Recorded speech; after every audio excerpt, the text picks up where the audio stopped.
اسلام نے ارشاد فرمایا، حضرت عبداللہ ابن عباس روایت کرتے ہیں، حضرت ابن عمر نے بھی اس کو روایت کیا، اربعن اذا کن فیک فلا علیک ما فاتک من الدنیا۔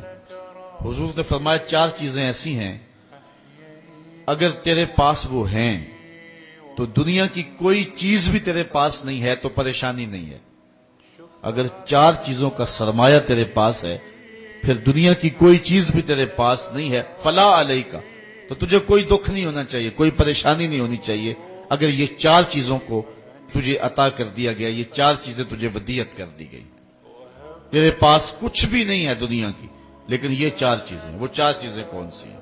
صدق الحدیث، بات کی سچائی، جب بھی بولتا ہے سچ بولتا ہے، جھوٹ بولنا چاہے بھی تو نہیں بول سکتا، حالات ایسے ہیں، دل کی حالت ایسی ہے، طبیعت ایسی ہے، کچھ لوگوں کے لیے سچ بولنا مشکل ہوتا ہے اور کچھ لوگوں کے لیے جھوٹ بولنا مشکل ہوتا ہے، اور اگر وہ کسی ایسے اوکھے ویلے پھنس بھی جائیں تو پھر بھی سچ کے دامن کو نہیں چھوڑتے ہیں۔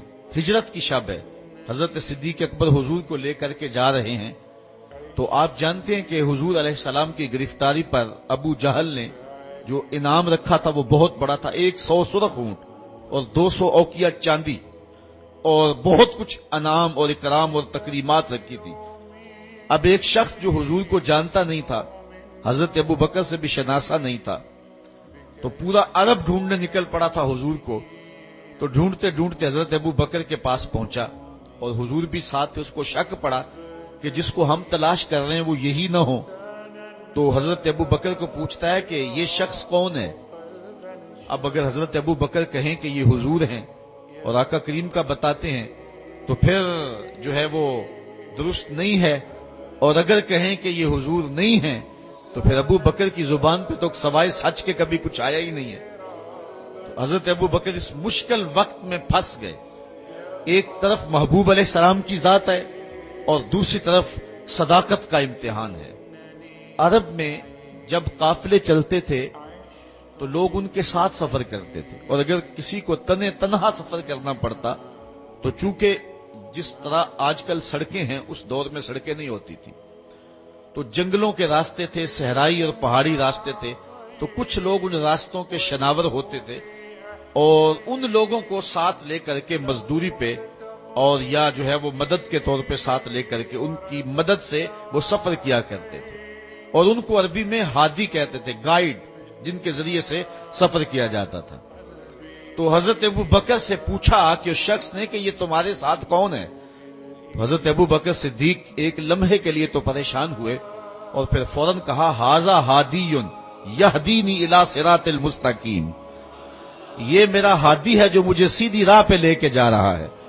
تو وہ سمجھا کہ یہ کوئی گائیڈ ہے، لیکن سیدنا صدیق اکبر بتا رہے تھے میرے دل و جان کا ہادی اور مرشد یہی تو ہے نا۔ تو سچ بھی بولا اور جو ہے وہ جو مقصد تھا وہ بھی پورا ہو گیا۔ تو کچھ لوگ سچ بولنا چاہیں تو نہیں بول سکتے اور کچھ لوگ جھوٹ بولنا چاہیں تو نہیں بول سکتے۔ اگر اللہ کسی کو یہ شان دے دے کہ اس کی زبان پہ سچ ہی آتا ہو تو اس کو دنیا کی کوئی اور شے نہ بھی ملے تو یہ ایک بہت بڑی دولت ہے۔ پہلی چیز جو حضور نے فرمائی سنیے، صدق الحدیث، اس کو جو ہے وہ سچ بولنے کی عادت ہو۔ سچ بولنا کبھی کبھی بڑا اوکھا بھی بن جاتا ہے۔ وہ بابا بلے شاہ نے کہا تھا، سچ آنکھیں پامبڑ مچ دینے، جب بندہ سچ کہے تو مشکلات تو پیدا ہوتی ہیں، اور آج کے اس دور میں جھوٹ کو فن جانا جاتا ہے، لیکن جو حق کی راہوں کے مسافر ہوں ان کو جو بھی قیمت ادا کرنی پڑے ان کی زبان سے سوائے سچ کے علاوہ کچھ آتا ہی نہیں ہے۔ اور ایک حدیث میں آتا ہے جب کوئی بندہ جھوٹ بولتا ہے اس کے منہ سے بدبو نکلتی ہے اور اللہ کے فرشتے ایک ایک میل اس سے دور ہٹ جاتے ہیں۔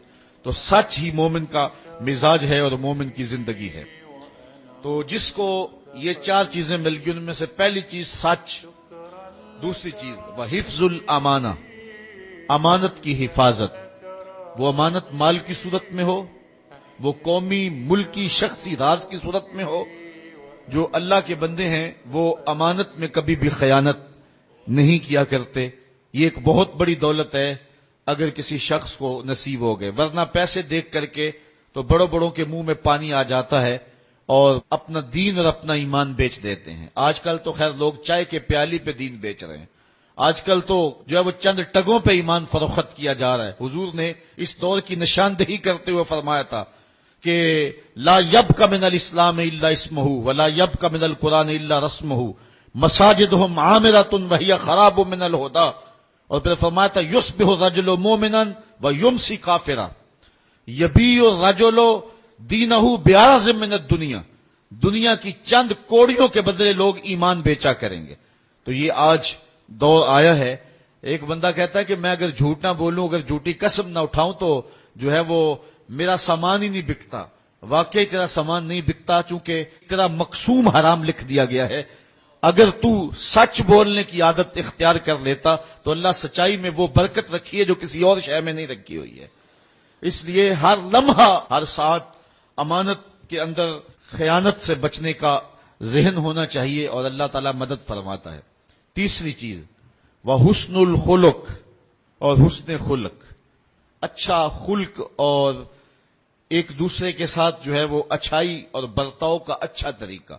ہم نے خلق کا مفہوم صرف یہ سمجھ لیا ہے کہ کسی کو ہنس کے ملنا یہ اچھا خلق ہے. یہ خلق میں شامل ضرور ہے، لیکن صرف ہنس کے ملنا اور پھر جڑیں کاٹتے رہنا، خیانت کرنا اور پشت کے پیچھے جو ہے وہ غیبت کرنا اور اس کو نقصان پہنچانے کی کوشش کرنا، یہ منافی ہیں ساری چیزیں حسن خلق کی. حسن خلق کا معنی یہ ہے کہ انسان جو ہے وہ ہر طرح سے ایک اچھا اخلاق اور اچھی عادات کا حامل ہو. صرف مسکرا کے مل لینا اور باقی اپنے لچھر انداز وہی رکھنا، یہ حسن خلق کے زمرے میں نہیں آئے گا. یہ حسن خلق کا ایک رکن تو ہو سکتا ہے، لیکن مکمل حسن خلق یہ نہیں ہے. چوتھی چیز وعفت و مطعم اور لقمے کی پاکیزگی. رزق پاک ہو. رزق کی پاکیزگی اللہ کے قرب کا سبب ہے، باطن کی روشنی اور اجالوں کا ذریعہ ہے، اور دعاؤں کی قبولیت کے لیے بنیادی شرط ہے. آقا کریم نے ارشاد فرمایا ایک شخص لمبا سفر کر کے کعبۃ اللہ میں پہنچا ہے، یمد یدیہ ہے، اور اپنے ہاتھ پھیلا کر کے لمبے لمبے ہاتھ کر کے دعائیں مانگتا ہے. اللہ کا گھر سامنے ہے اور ہاتھ اس نے لمبے اشعث اغبرا، اس کے کپڑے پھٹے ہوئے ہیں، چہرے پہ گرد پڑی ہوئی ہے لمبے سفر کی وجہ سے، حالت فقیرانہ بنی ہوئی ہے، ہاتھ بھی لمبے ہیں اور کعبۃ اللہ کے سامنے کھڑا ہے. وہ مطعمہ حرام و ملبسہ حرام و مشربہ حرام و غذی بالحرام. لیکن جو کھایا ہے وہ حرام کا، جو پیا وہ حرام کا، جو لباس پہنا وہ حرام کا، جو غذا دی گئی ہے اس کو وہ حرام کی. فَأَنَّا يُسْتَجَابُ لِذَلِكَ. حضور فرماتے ہیں بتاؤ اس کی دعا کیسے قبول ہوگی. سفر کی حالت بھی ہے، لمبا سفر بھی کاٹا ہے، دکھ مصیبت بھی صحیح ہے، کعبۃ اللہ کے سامنے بھی کھڑا ہے، لیکن دعا قبول نہیں ہوگی. اگر لوگوں کا حق مار کے، غصب کر کے عمرہ کرنے چلے جائیں، حج کرنے چلے جائیں تو تمہاری عبادتیں منہ پہ ماری جائیں گی. یہ انداز ہے اللہ تعالیٰ کے ہاں قبولیت کا کہ لقمہ پاک ہونا چاہیے. جس کا لقمہ پاک نہیں ہوتا اس کی اپنی دعائیں بھی قبول نہیں ہوتی اور اس کے حق میں نیک لوگوں کی دعائیں بھی قبول نہیں ہوتی. تو یہ پہلی شرط ہے زندگی کے اندر قبولیت دعا کی. تو یہ چار چیزیں حضور نے فرمایا جس کو مل گئیں. کون کون سی؟ ایک بات میں سچائی، دوسرا امانت میں حفاظت، تیسرا حسن خلق، اور چوتھا رزق کی پاکیزگی. اس کے علاوہ اس کو دنیا کی کوئی بھی شے نہیں ملی تو وہ گھاٹے میں نہیں ہے.